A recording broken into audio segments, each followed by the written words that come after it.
Is the lasagna back to Eden Garden less work? Let's find out. Hello, welcome to our channel. We're all about sharing our adventures and experiences around our homestead and off-grid cabin here on our 40 acres in the wilderness of Ontario, Canada. We enjoy life around the cabin, exploring, canoeing, hiking, campfire cooking, gardening, and sharing our love of nature. If you haven't done so yet, consider subscribing and click the little notification bell so you won't miss anything. Right here on Cabin Life with Glenn and Maureen. Hi, welcome to our channel. I'm Maureen, and today we're going to be talking about lasagna back to Eden Gardens. Are they less work? We'll find out. Come on with me for a tour of the garden and stay tuned because we're going to have an update on the wild apple cuttings. Hey guys, we have a problem. Glenn and I are trying to be more self-reliant and less dependent on the grocery stores. But boy, oh boy, have we had a challenge this spring. The winter's been late. We had a polar vortex. We had a spring snowstorm that dropped like 4 or 5 inches of snow on the ground.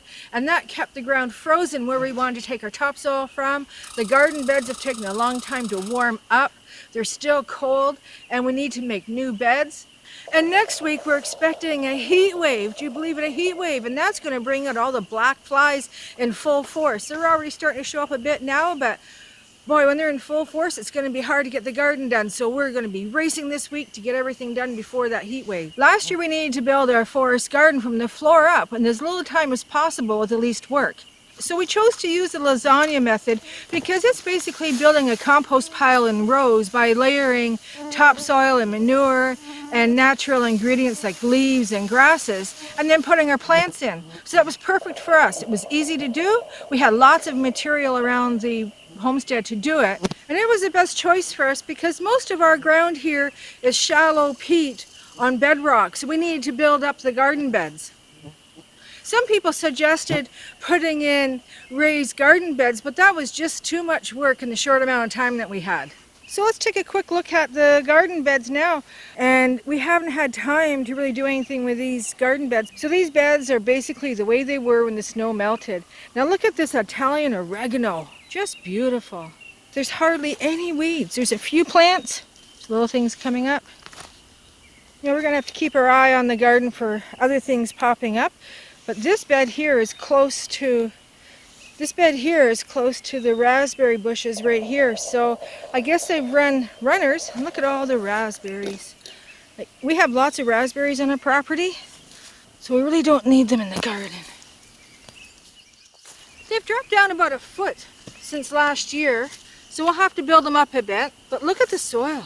So this is a mix of topsoil, rabbit manure, compost, grass, and leaves and straw. It's looking pretty good. How's this? This doesn't break. Some of you who watched our cloning a wild apple tree video have been asking how the cuttings are. Well, here they are. We have some nice growth going in the buds. Now we did spot some powdery mildew on a few buds, so we removed those and then we made up a mixture of apple cider vinegar and water and gave all the cuttings a good spraying. And so far so good. Now the root systems haven't started developing yet. We'll give you an update in a week or two. If you haven't seen the video and you're wondering why we're cloning a wild apple tree, check out the link at the top of the screen. They say that growing fruit trees in Zone 4B, particularly in a forest, can be challenging because apple trees are susceptible to mold and mildew. They like to be in a location that's open and airy and there's lots of airflow around and minimal amount of moisture. So we have a few locations picked out where we think that they'll be good for the trees. This year we're creating some new beds for the tomatoes and the potatoes because last year, even though the tomatoes did really well in these beds, they had a bout of late blight, which basically destroyed them.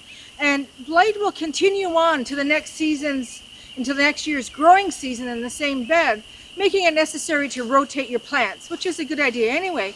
So we started this bed here for the tomatoes and went over here for the potatoes. I decided to try 2 different methods of getting rid of the weeds. The one is the old traditional way of just pulling them up. There's all the weeds and I got out of there, tons and tons of roots.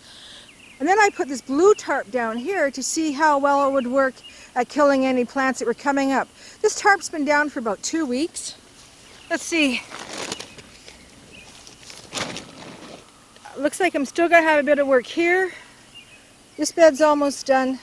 Now I had planned on doing potatoes here, but in digging out everything, I've noticed that it's a real clay, it's like a clayey peat. So I'm debating whether to put the potatoes there or trying them here. We'll see how it goes, and I'll give you an update on that with our next garden update video. And now this here is another area that we're considering making into a garden bed.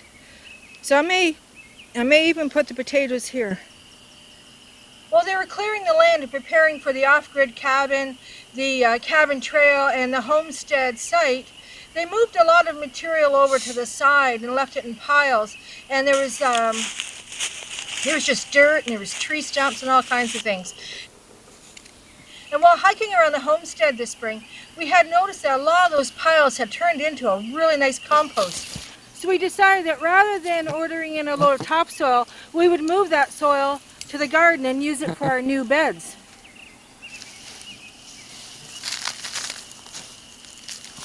Look at that nice soil, nice rich soil. So we'll mix all this in, and this will be part of our new Lasagne gardens. We tested the pH of all the soil in the garden and this soil here before we brought it down, and it all is in the range of 6 to 6.5, which is pretty good for a vegetable garden. And of course we'll be adding some compost too. This pile was fairly big, but it's really broken down over the winter. We stopped adding to this late summer so that it would be broken down and ready for the spring. And this is the other compost pile. We started it last fall, and it went through the winter. We put all of our kitchen scraps in here. Now we just need to give it some time for those to break down and for the seeds to break down. Compost piles reach a temperature of about 140 degrees Fahrenheit. That breaks down all the materials, plus it destroys the seeds, which is good because then we don't end up with unwanted plants in our garden. To watch how we built the original garden beds, take a look at the 2019 Forest Garden video series here. Now in the beginning, it was a lot of work.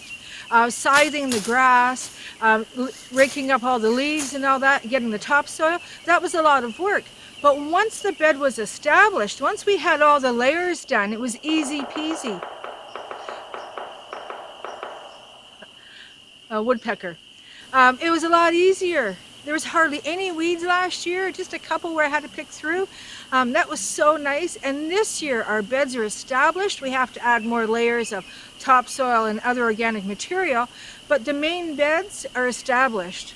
And that's awesome. Now, if we had lawns that could be mowed, it would have been even easier. So like if you have lawns that need to be mowed, save up all your grass clippings because they're really good for your compost, and you can add those in. You wouldn't have to worry about scything and all that stuff.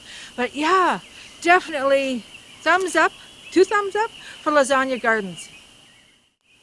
Is a Lasagne garden easier? For me, absolutely yes. Thank you for joining me for the first in the 2020 Forest Garden series. If you haven't already done so, please click on subscribe and hit that notification bell so you'll be notified of what's coming up in cabin life.